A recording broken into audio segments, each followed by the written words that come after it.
My parents moved us into my grandparents' old house in Ashfield, Georgia, when I was 9. It was 2016, and my grandparents had decided to downsize after decades of living there. The house sat on about 5 acres at the edge of a sleepy southern town. Woods stretched endlessly on one side, fields rolled on the other, and a muddy river curved past the far edge of our fence line. We had only one set of neighbors, an eerie property across from us that felt like it was rotting into the ground. The house was ancient, originally built in the 1920s, and it looked like it had been expanded in every direction with no thought. The siding was discolored and sagging, always damp-looking, even on dry days. The yard was an absolute disaster. Weeds strangled what used to be flower beds, broken lawn ornaments sat in pieces, and a rusted lawn mower had been abandoned in the grass as if someone pushed it there and never returned. That house was home to 2 elderly sisters, Mabel and Ruth, and 3 kids. The kids' mother, Clara, was different. I'll get to her.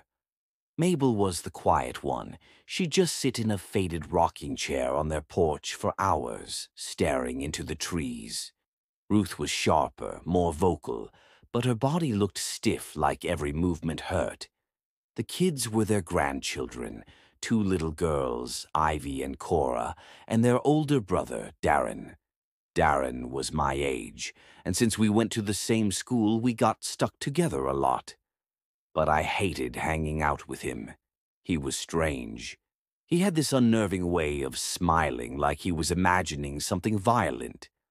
Once he chased me around with garden shears, laughing like it was a game. Another time, on a rickety bridge over the creek behind our properties, he tried to push me into the water. He said it was just a joke, but the look in his eyes told me otherwise. His sisters were different. Quiet, withdrawn, always in dirty clothes, and they spoke in garbled voices like toddlers even though they were 7. They always looked hungry, and they flinched when anyone raised their voice. It was obvious no one at home was looking after them properly. Then there was Clara, Darren's mother. The first time I met her, she was trying to turn on a water spigot near the edge of their property. She was tall, heavy-set, with wild black hair and old-fashioned glasses. She asked me to help twist the faucet, and when I did, she clapped her hands and told me how strong I was. Then she leaned close and whispered, "Did you know you have a third eye?" When I gave her a confused look, she smiled wider. We all have one. Not physical, but spiritual. It lets us see the truth. Then she invited me into their house. The second I stepped inside, the stench hit me like a wall. Rot, mildew, spoiled food, and something worse I couldn't even name.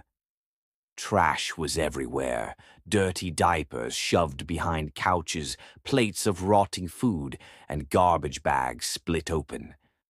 But when Clara led me upstairs to her room, it was like stepping into another world. Her room was pristine. Pink wallpaper, rose-scented air, porcelain dolls lined neatly on shelves, and polished antique furniture. It was immaculate compared to the filth downstairs. She told me to sit while she opened a drawer in her vanity. She pulled out a silver tray holding a black candle, a crystal, and a leather-bound book with a pentagram carved into its cover. Suddenly, I saw the same symbol everywhere, carved faintly into her mirror's frame, etched into the floorboards beneath the rug. My stomach turned. I mumbled something about my mom calling me home and bolted out of that house. Years later, things spiraled. Ruth had a heart attack in 2019 and died in the living room. Not long after, Darren disappeared.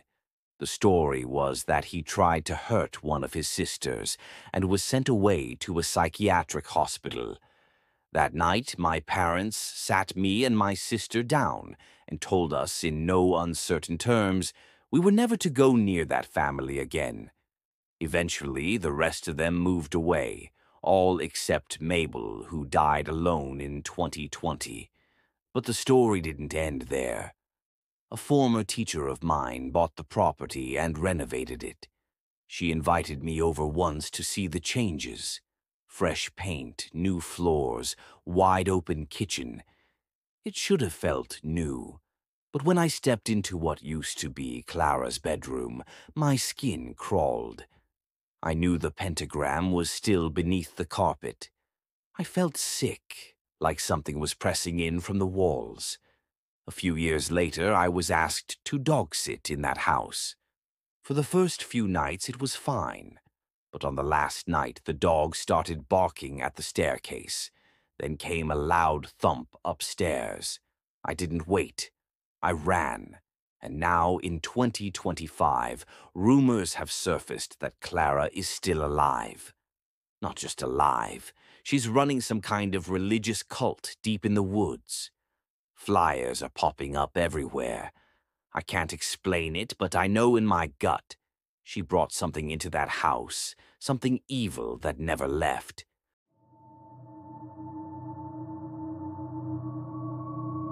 When I was in high school in Havenbrook, Michigan, I had a friend named Ethan. We met at the community center where we'd play basketball and hang out after school. He was younger than me by a year, and for a while we got along well. My dad even took us to a pro basketball game once, and Ethan was ecstatic. It was his first time in a stadium like that. But over time, Ethan changed. He became clingy, angry whenever I wasn't available to hang out. If I told him I was busy cleaning or working, he'd act like I was betraying him.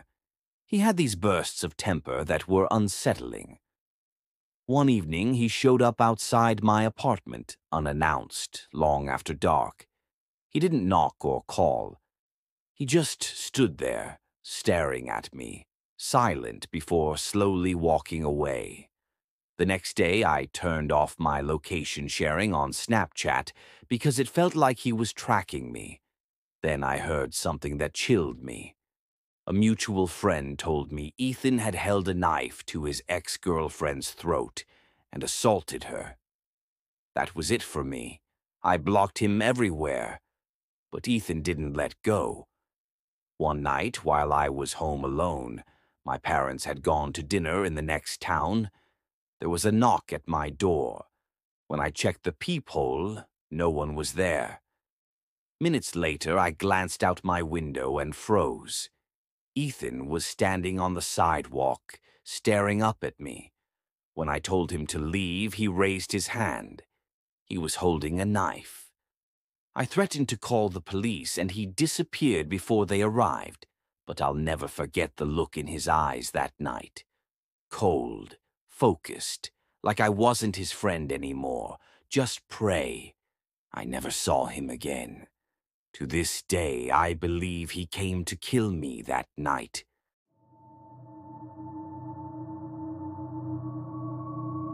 In late 2022, I went on a first date with a girl I'd been talking to for weeks. Let's call her Rachel.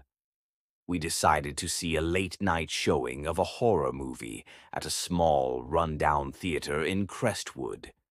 When we arrived, the parking lot was nearly empty. Inside, the lobby was quiet, just one guy working concessions. He laughed when I asked if it would be a full theater. "You're the only ones who bought tickets." At first, we thought it was perfect. Just us, no distractions. But minutes after the trailers ended, a man walked into the theater. No hesitation, no fumbling with his phone. He walked straight up the steps and sat directly behind us. Out of 100 empty seats, he chose the one right there. Almost instantly, I felt it. His stare burning into the back of my head. I glanced back and saw him leaning forward, eyes fixed on us, not the screen. He never blinked. Rachel whispered, Why is he just watching us? I didn't know. Eventually, I felt warm air brush my neck. He had leaned so close he was breathing on me. When I turned, his face was inches from mine. I told him to stop, but he said nothing. He just leaned back, eyes still locked on me. We moved to the front row, desperate for distance, but he followed with his eyes. Halfway through the film, we heard footsteps. He was moving closer, down the aisle. Then he stopped, stood there, waiting. We finally fled the theater and told the worker at concessions what happened. His face went pale. Again, he muttered. Apparently, the man had been coming to late shows for weeks, sitting in dark rooms, silently staring at people, and management claimed they couldn't do anything about it. I'll never forget the last glimpse I had of him. As we left, I turned back through the glass door. The man was standing in the middle of the aisle, not even pretending to watch the movie, just staring at us. Rachel and I never had a second date, but sometimes, when I think back, I wonder, did he follow me to my car? Did he write down my license plate? Did he find out where I lived? And most terrifying of all, is he still out there waiting for his next late-night show?